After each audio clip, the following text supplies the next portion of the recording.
Welcome to this journey through one of the most disturbing cases recorded in the history of Alabama. Before we begin, I invite you to leave in the comments where you're watching from and the exact time you're listening to this narration. We're interested to know how far these documented accounts reach and at what times of day or night they're being heard. In Limestone County, Alabama, 1861 was a year of turmoil. War clouds gathered on the horizon, but for the residents of Magnolia Heights Plantation, a different kind of storm was brewing. A storm that would leave its mark on the county for generations to come. The story of Katherine Montgomery, known to locals as the Cotton Queen, began as many Southern tales do, with land, wealth, and the peculiar institution that defined the antebellum South.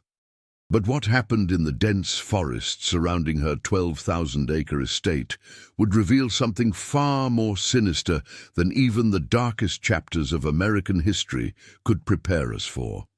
The Montgomery plantation stood 3 miles east of Athens, its white columns visible from the main road, a beacon of wealth amid the sprawling cotton fields. According to county records, the estate had been in the Montgomery family since 1798, passing down through 3 generations until it reached Katherine, the sole heir after her brothers perished in a riverboat accident in 1853. At 32 years of age, she became one of the wealthiest unmarried women in Alabama. The plantation ledgers, discovered during a courthouse renovation in 1962, showed that Magnolia Heights owned 123 enslaved persons and produced over 800 bales of cotton annually. What drew the attention of historians, however, was not the plantation's productivity, but rather a curious pattern noted in those ledgers. Between January and October of 1861, 27 enslaved persons were recorded as lost to the wilderness. The official explanation, written in Katherine's meticulous handwriting, cited escape attempts, but a small, leather-bound journal, found hidden in a secret compartment of Katherine's writing desk when the house was being prepared for historical preservation in 1966, told a different story. The journal, now kept in a climate-controlled room at the Alabama State Archives, provides the foundation for what we know about the events at Magnolia Heights. Its pages contain what appear to be hunting logs, detailed records of weather conditions, tracking conditions, and cryptic notations about specimens and performance. No names were used, only numbers that corresponded to the plantation's property records. The entries, spanning from February to October 1861, reveal a pattern too methodical to be coincidence, too deliberate to be misunderstood. What makes this case particularly disturbing is not just what happened, but how it was concealed. Neighbors, business associates, even the local authorities, all maintained a wall of silence that would last nearly a century. It was only when Arnold Pierce, a graduate student researching Civil War-era plantation economics, stumbled upon the discrepancies in 1861 county death records that the first threads began to unravel. His thesis, completed in 1958 but never published, sits in the archives of Vanderbilt University, marked simply Demographic Anomalies in Limestone County, Alabama, 1860 to 1865. Pierce never continued his research. According to university records, he accepted a teaching position in Oregon shortly after completing his thesis and never returned to Alabama. His colleagues reported that he refused to discuss his research findings, citing only ethical concerns before changing the subject. In a letter to his faculty advisor, dated March 12, 1959, Pierce wrote, "Some doors, once opened, cannot be closed again. I fear I have glimpsed something through such a door, and I cannot unsee it." What Pierce had discovered was just the beginning. As we piece together the fragments of documents, personal accounts, and physical evidence, a picture emerges of what one local historian would later call the most methodical evil ever recorded in Limestone County. But to understand what happened in those woods, we must first understand Katherine Montgomery, the woman whose name would eventually be spoken only in whispers throughout the county. According to those who knew her, Katherine was not what one might expect of a southern plantation mistress. The daughter of William Montgomery, a notoriously harsh plantation owner, and Elizabeth Calhoun Montgomery, who died when Katherine was just 7 years old, she had been raised primarily by her father with little feminine influence. William had prepared his daughter to run the plantation as he would a son, teaching her about crop rotation, slave management, and the brutal economics of cotton production. Parish records indicate that Katherine rarely attended social functions, preferring instead to accompany her father on business trips to New Orleans, Charleston, and even New York. After her father's death in 1857, Katherine took complete control of the plantation. Under her management, production increased by nearly 30% in just 2 years. The plantation overseer, James Hargrove, is quoted in a local newspaper from 1859 describing her as possessing a mind for business unlike any man I've met. What the article failed to mention was the growing unease among the enslaved population at Magnolia Heights. According to testimony given decades later by Marcus Bell, whose grandparents had been enslaved at Magnolia Heights, Katherine established new rules that seemed designed to provoke infractions. "My grandmother told me that Miss Katherine would measure the cotton they picked by weight and by volume," Bell recalled in an oral history recorded in 1949. "If the volume wasn't right, even if the weight was, she'd accuse them of adding rocks." 3 accusations meant punishment. The nature of these punishments was not specified in Bell's account, but plantation records show a dramatic increase in disciplinary actions after Katherine took control.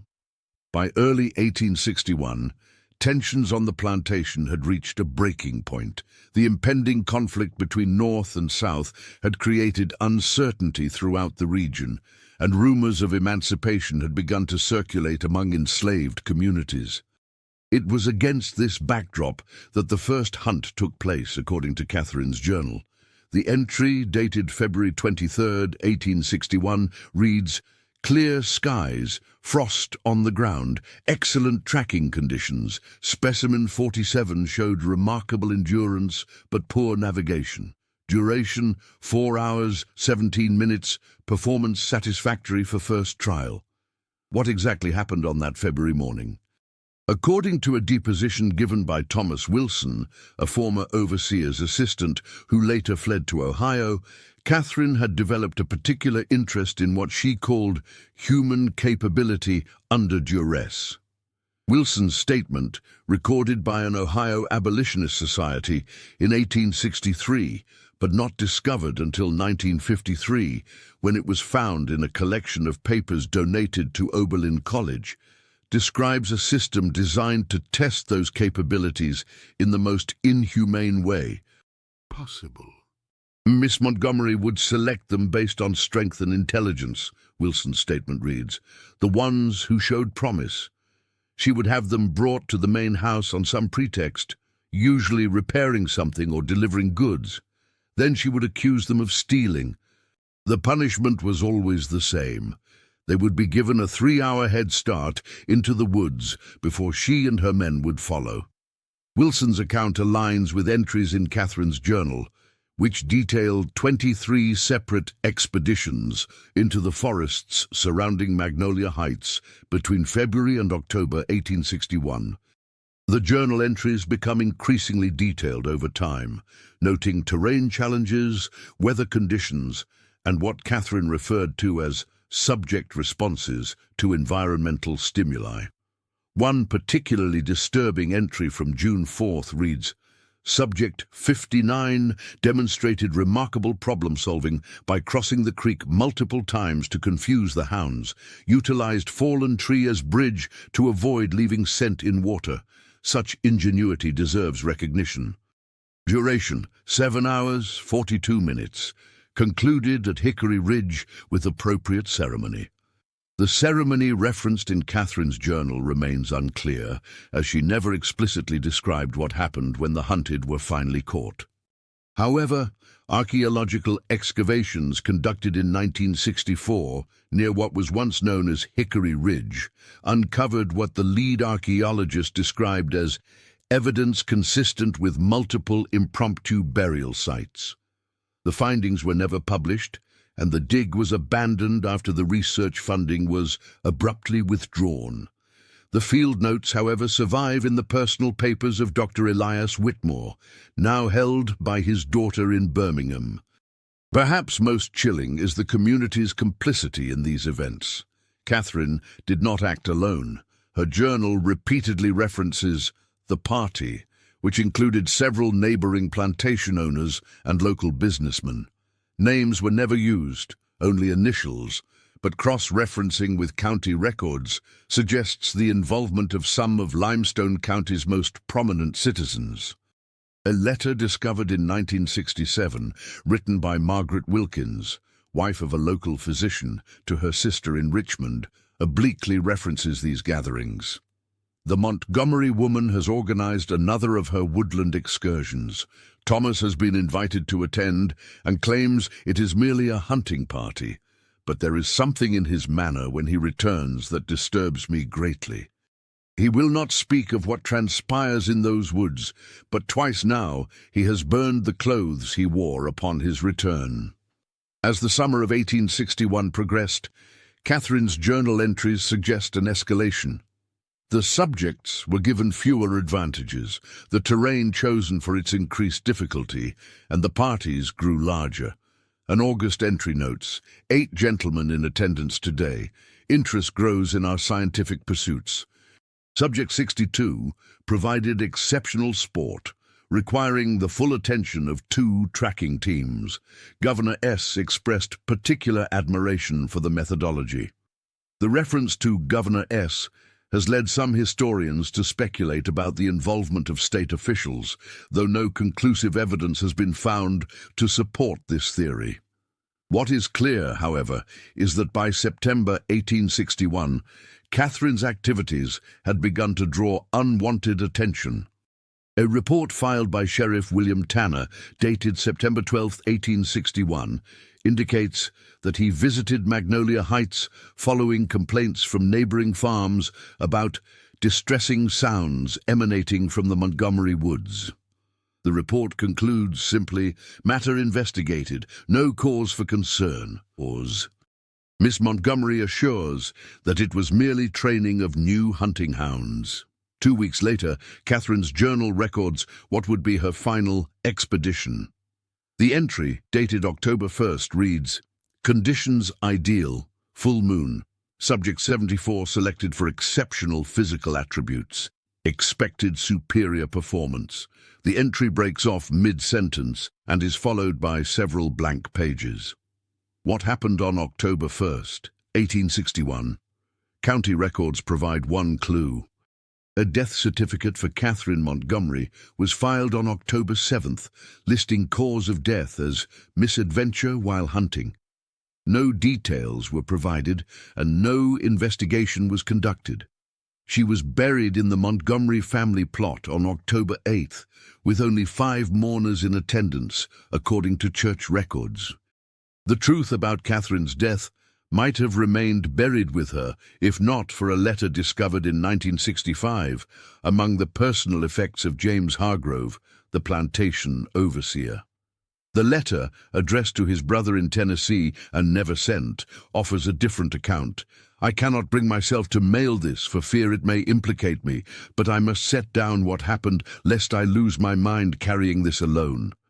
Miss Katherine selected the blacksmith, Samuel, for her hunt.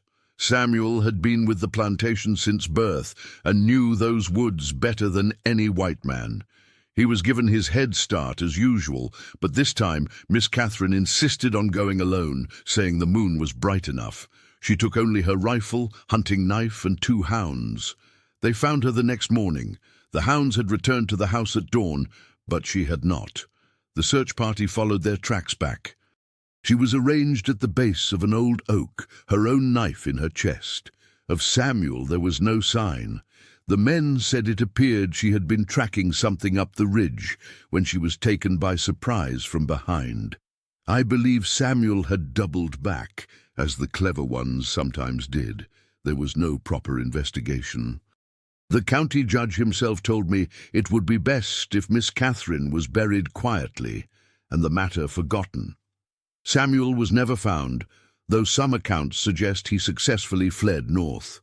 The slave ledger at Magnolia Heights records him simply as lost to the wilderness. The plantation itself was inherited by a distant cousin from Georgia, who sold off most of the land and enslaved people before returning home. The main house stood abandoned for decades until it was eventually purchased by the Limestone Historical Society in 1952. Restoration began, but was never completed. A fire of unknown origin destroyed the structure in 1968, just as interest in Catherine's activities had begun to grow following the discovery of her journal. Today, nothing remains of Magnolia Heights except a small cemetery overgrown with kudzu and a few crumbling outbuildings.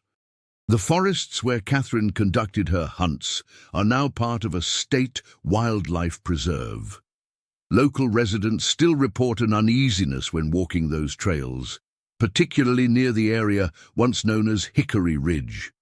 In 1969, Professor Arnold Pierce, who had first discovered the discrepancies in the county death records, died of an apparent heart attack in his home in Oregon. Among his possessions was a sealed envelope marked, "To be opened in the event of my death." Inside was a single page containing a hand-drawn map of the Magnolia Heights property, with 27 X marks in the surrounding forest. A note at the bottom read simply, "I believe these are the locations." May they finally rest. The Alabama State Archives has repeatedly denied requests to conduct excavations at the sites marked on Pierce's map, citing insufficient historical evidence and respect for private property. The land itself has changed hands multiple times since the 1960s, with the current owner refusing all access to historians and researchers. As is often the case with historical atrocities, the full truth may never be known. What documents and testimonies remain paint a picture of calculated cruelty hidden behind a veneer of Southern gentility.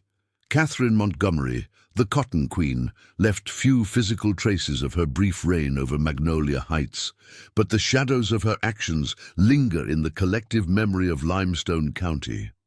In the fall of 1968, shortly before his death, Marcus Bell, whose oral history had helped bring this case to light, made one final statement to researchers.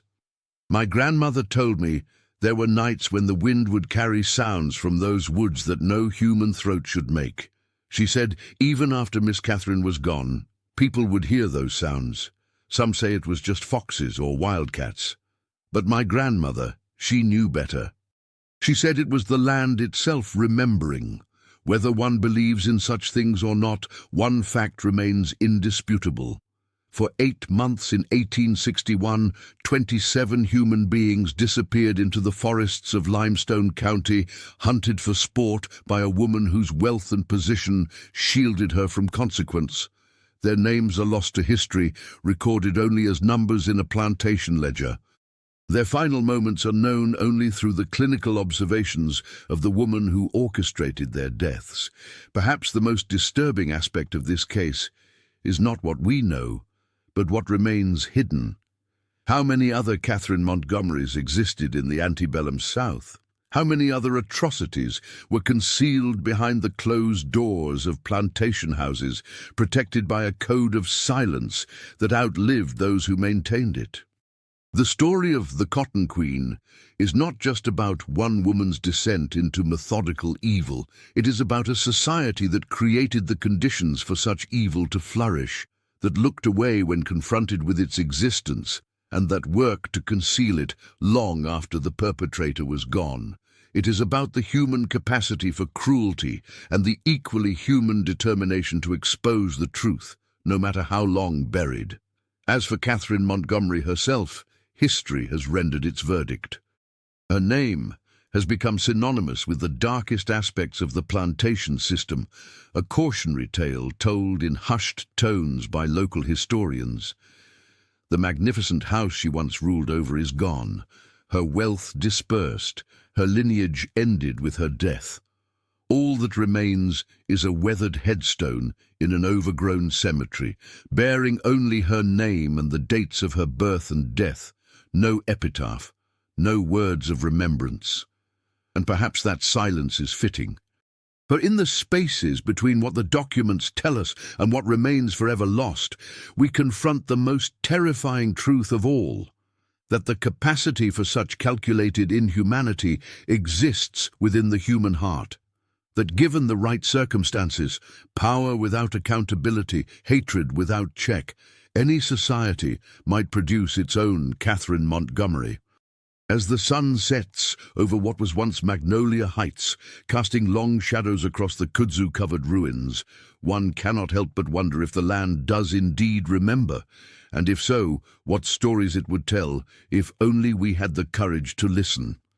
In 1963, a historian researching the Montgomery case wrote, "The most frightening aspect of evil is not its rarity, but its banality." Katherine Montgomery was not a monster from a Gothic novel. She was a plantation owner, a businesswoman, a member of society. Her monstrosity lay not in her exception to the rule, but in her extension of it, taking the dehumanization inherent in the slave system to its logical, terrible conclusion. The case files on Katherine Montgomery were officially closed in 1968 after the fire that destroyed the plantation house. The Alabama Historical Commission cited lack of substantive physical evidence as the reason for discontinuing the investigation. The journal, the ledgers, the oral histories, all were placed in archives, catalogued, and gradually forgotten as new histories demanded attention. But in the woods that once belonged to Magnolia Heights, particularly on clear nights when the moon is full, locals still avoid certain paths. Not because they believe in ghosts, they will tell you, but because some places carry the weight of what happened there. Some soil remembers what was buried in it. Some stories, though ended, are never truly finished. As one descendant of a Limestone County family put it in 1969, "We don't speak her name much around here, not out of respect, mind you, but because some names once spoken seem to hang in the air too long afterward." The Cotton Queen of Limestone County. A woman who turned the hunt for human beings into sport, a chapter of history written in cruelty and closed in fire. But as with all buried truths, the question remains, how long can silence hold? In the words of Arnold Pierce, written shortly before his death, "I went looking for numbers and found souls instead. May they find the peace in memory that they were denied in life." The investigation into Katherine Montgomery's activities might have remained a footnote in academic journals, if not for Elizabeth Carver, a doctoral student at the University of Alabama, who, in 1964, chose to focus her dissertation on undocumented violence against enslaved people in the antebellum South. Carver's research led her to the Alabama State Archives and the leather-bound journal that had been catalogued simply as Montgomery C. Personal Papers. What Carver found in those pages sent her on a 3-year investigation that would eventually cost her her academic career and, according to those who knew her peace of mind. Her dissertation, titled "The Magnolia Heights Incident Institutionalized Sadism in the Antebellum South," was rejected by her committee for what they called sensationalism and insufficient scholarly distance. Carver left academia shortly thereafter, but not before making copies of her research and distributing them to several historical societies outside of Alabama. In 1965, Carver traveled to Limestone County, where she attempted to interview descendants of families who had lived near Magnolia Heights during Katherine's tenure. Her reception, according to her field notes, was uniformly hostile. One particularly telling entry reads, "Visited the Tanner family today. Sheriff Tanner's great-grandson refused to speak with me, saying only that some stones are better left unturned. As I was leaving, his wife followed me to the car and whispered, 'There's a reason no one talks about that woman. It wasn't just what she did. It was who helped her do it.'" Carver's notes suggest she believed that Katherine's hunting parties included not just local plantation owners, but county officials, state representatives, and possibly even a federal judge who had family connections in the area. If true, this would explain the nearly century-long silence surrounding the incidents and the active suppression of evidence that followed their initial discovery. In March of 1966, Carver petitioned the Alabama Historical Commission for permission to conduct ground-penetrating radar surveys of the areas marked on Arnold Pierce's map. Her request was denied. A second petition, filed in June of that year, met the same fate. Her third attempt, in which she cited newly discovered correspondence that specified potential burial locations, was met with a cease-and-desist letter from the Commission's legal department. The correspondence Carver had discovered was a series of letters between Katherine Montgomery and a Dr. Andrew Fletcher of Charleston, South Carolina. Fletcher, a physician known for his controversial studies on what he termed racial physical characteristics, had apparently been consulted by Katherine regarding her experiments.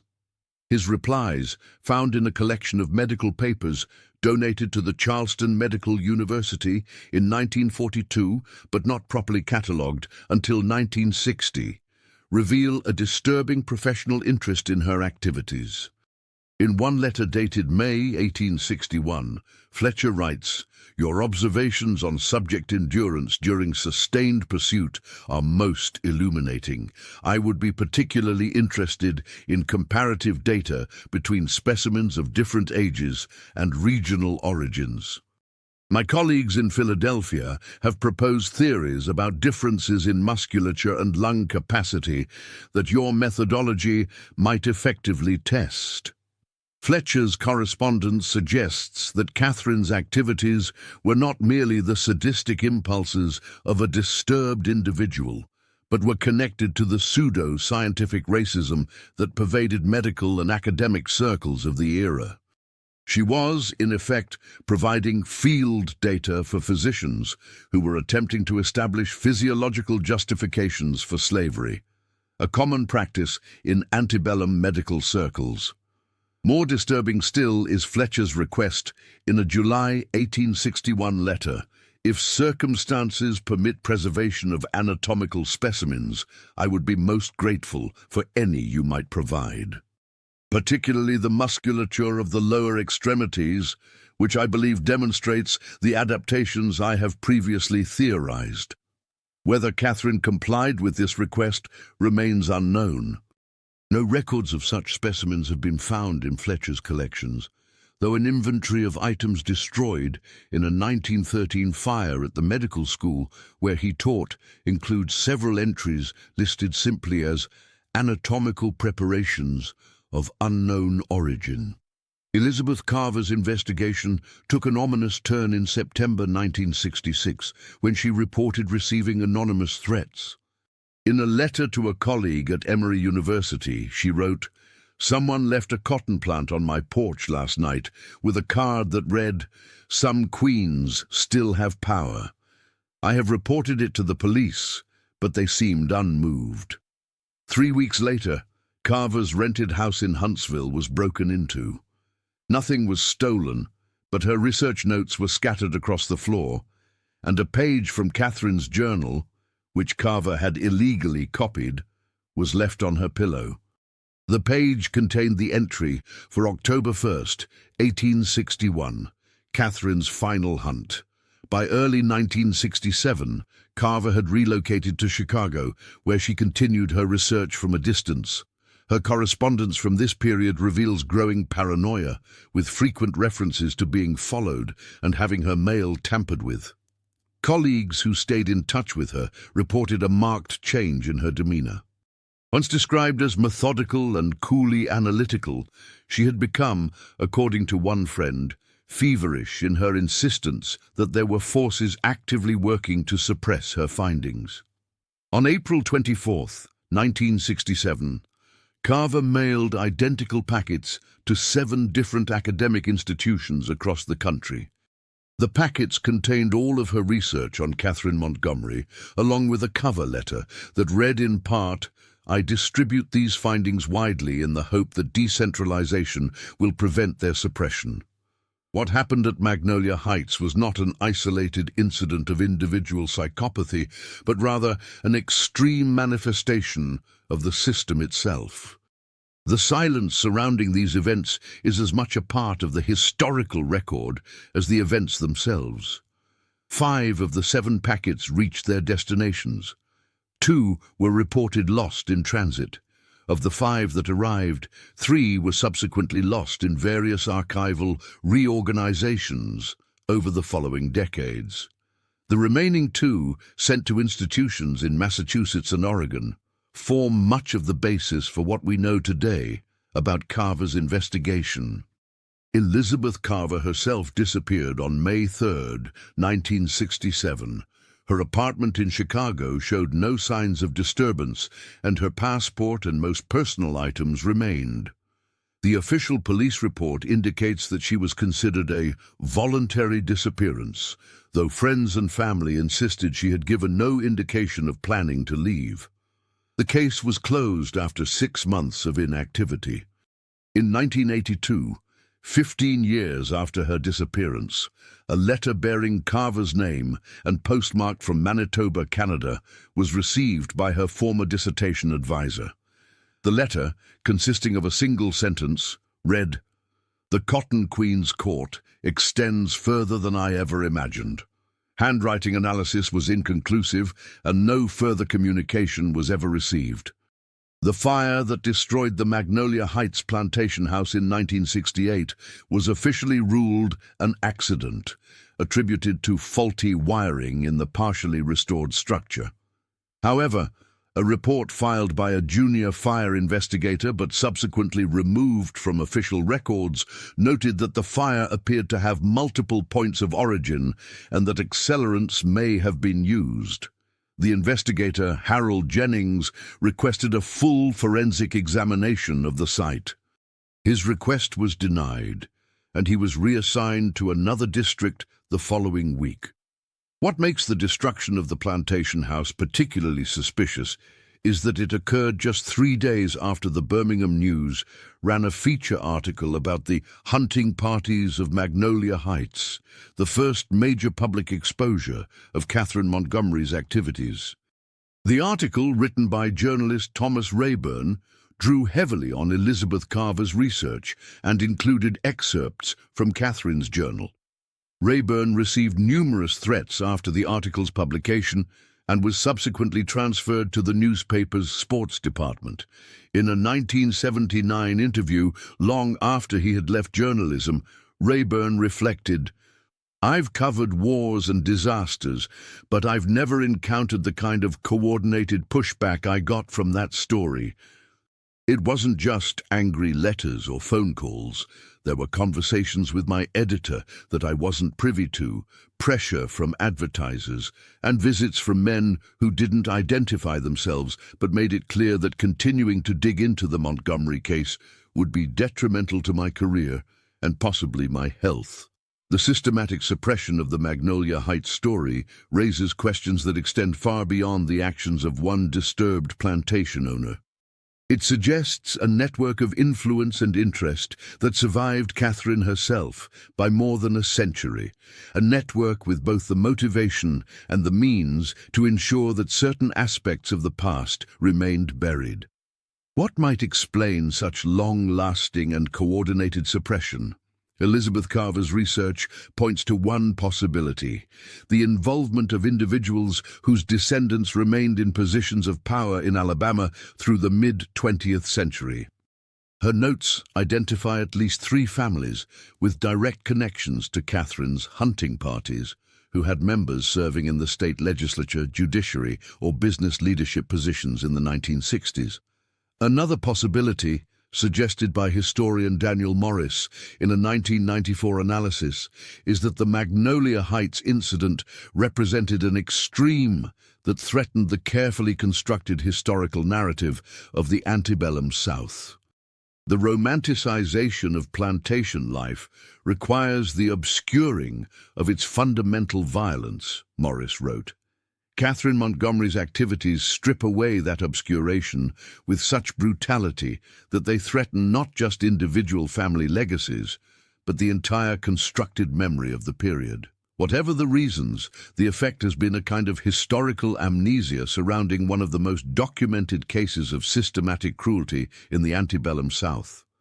Even today, Katherine Montgomery rarely appears in history textbooks, museum exhibits, or discussions of plantation life. When mentioned at all, she is often portrayed as an aberration, a lone, disturbed individual whose actions reflected psychological instability rather than the logical extension of the system in which she operated. Yet the evidence suggests otherwise. Katherine Montgomery was not acting outside the norms of her society, but rather taking them to their logical conclusion.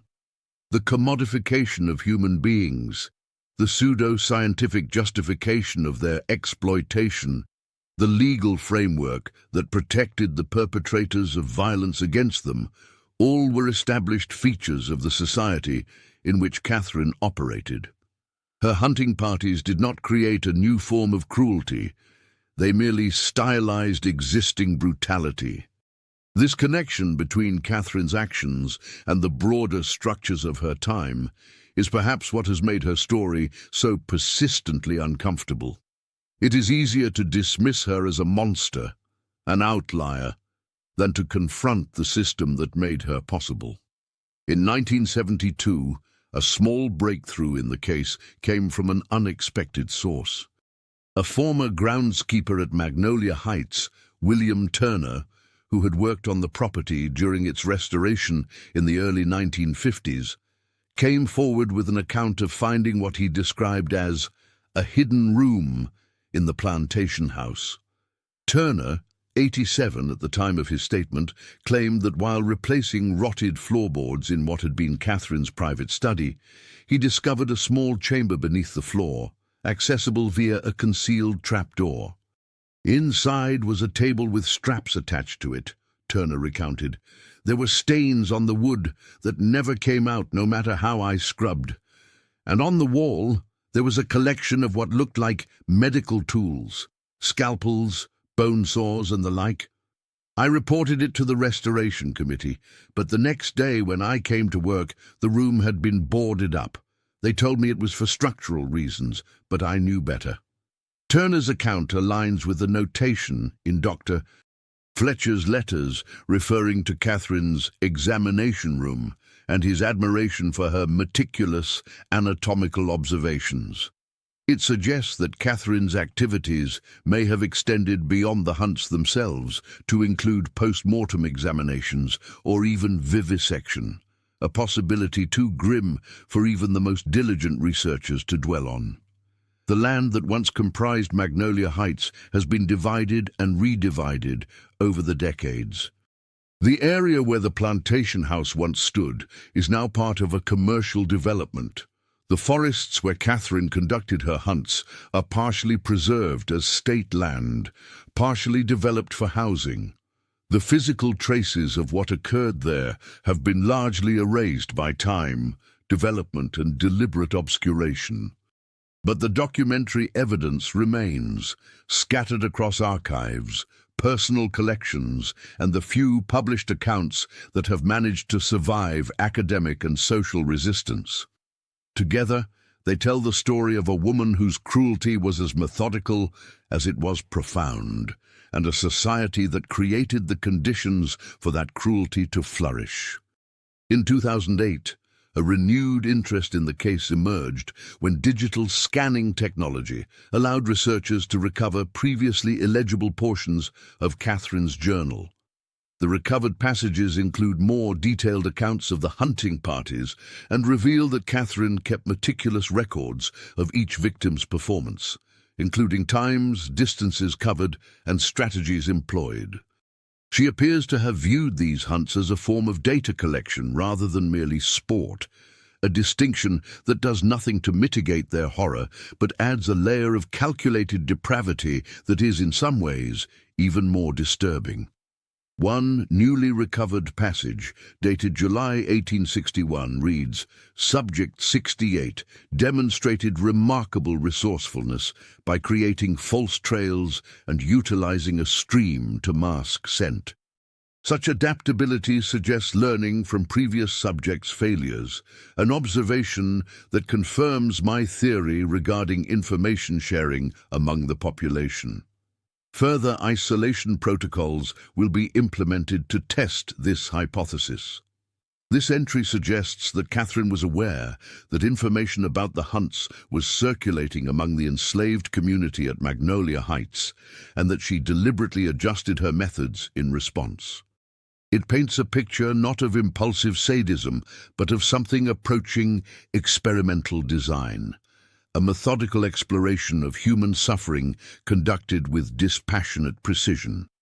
Another recovered passage describes what Katherine called endurance variations, in which victims were subjected to different forms of physical stress before being released for the hunt.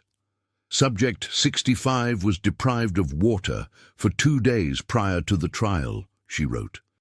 Diminished performance resulted, with capture occurring at only the 3-hour mark. Subject 66, given excess water but no food for the same period, showed superior endurance but diminished reasoning capacity. These findings align with Dr. F's predictions. The reference to Dr. F, presumably Dr. Fletcher, further supports the theory that Katherine's activities were connected to the broader pseudo-scientific racism of her era. She was, in effect, conducting field experiments to support the theories of physicians and academics who were attempting to provide scientific justification for slavery. Perhaps the most disturbing aspect of the newly recovered journal entries is the indication that Katherine was not merely keeping records for herself, but was actively sharing her findings with others. References to correspondence with individuals in Charleston, Richmond, and Philadelphia suggest a network of like-minded individuals who, while perhaps not directly participating in her hunts, were intellectually engaged with their results. This network may explain the long-lasting suppression of the Magnolia Heights story. It was not just Katherine's reputation at stake, but that of numerous prominent families across the South and potentially beyond. The involvement of medical and academic institutions adds another layer to the conspiracy of silence that has surrounded the case for more than a century. In 2012, the Alabama Historical Association finally acknowledged the Magnolia Heights case in its official journal, publishing a peer-reviewed article that carefully documented Katherine Montgomery's activities based on the available evidence. The article, written by Dr. Amelia Richardson, concluded, "While questions remain about the full extent of Montgomery's activities and the identities of all those involved, the documented evidence clearly establishes that between February and October 1861, Katherine Montgomery organized and participated in the systematic hunting of enslaved persons on her property, resulting in numerous deaths." The publication of this article marked a turning point in the historical record's treatment of the case, bringing it from the realm of rumor and suppressed research into the mainstream of academic historical discussion. Yet even this acknowledgement was met with resistance from certain quarters. Letters to the editor, published in subsequent issues, included several that questioned the reliability of the evidence, suggested that Katherine's journal was a hoax, or argued that its contents had been misinterpreted. The resistance to acknowledging the Magnolia Heights case reflects a broader reluctance to confront the darkest aspects of American history. Katherine Montgomery's story challenges comfortable narratives about the past, forcing a confrontation with the depths of human cruelty and the systems that enable it. It is perhaps no wonder that such a story would be met with denial, suppression, and willful forgetting. Yet the evidence remains, preserved in archives, protected by the few researchers brave enough to pursue the truth despite institutional and social pressure. The journal, the letters, the archaeological findings, the oral histories, together they tell a story that cannot be easily dismissed or explained away. Katherine Montgomery, the Cotton Queen of Limestone County, was not a fictional boogeyman or a legend created to frighten children. She was a real woman who owned a real plantation where real people lived, worked, suffered, and died. Her hunts were not the product of fevered imagination, but meticulously planned events documented in her own hand. The complicity of her community, the involvement of educated men in her experiments, and the century-long suppression of her story are all parts of the historical record, however uncomfortable they may be. As we conclude this account of one of the darkest chapters in American history, it is worth reflecting on the words of Elizabeth Carver, written shortly before her disappearance. History is not just what happened, but what we allow ourselves to remember. The systematic forgetting of Katherine Montgomery and her victims is not a passive act, but an active one, requiring the participation of generations of historians, archivists, journalists, and ordinary citizens. To break that silence is to confront not just one woman's cruelty, but an entire society's complicity in that cruelty and its concealment. The forests that once belonged to Magnolia Heights are quiet now. The sounds of hounds and hunting horns have long since faded. But for those who know the story, who have read the documents and walked the ground where such horrors occurred, the silence itself seems pregnant with meaning. Not the absence of sound, but the presence of memory too painful to articulate.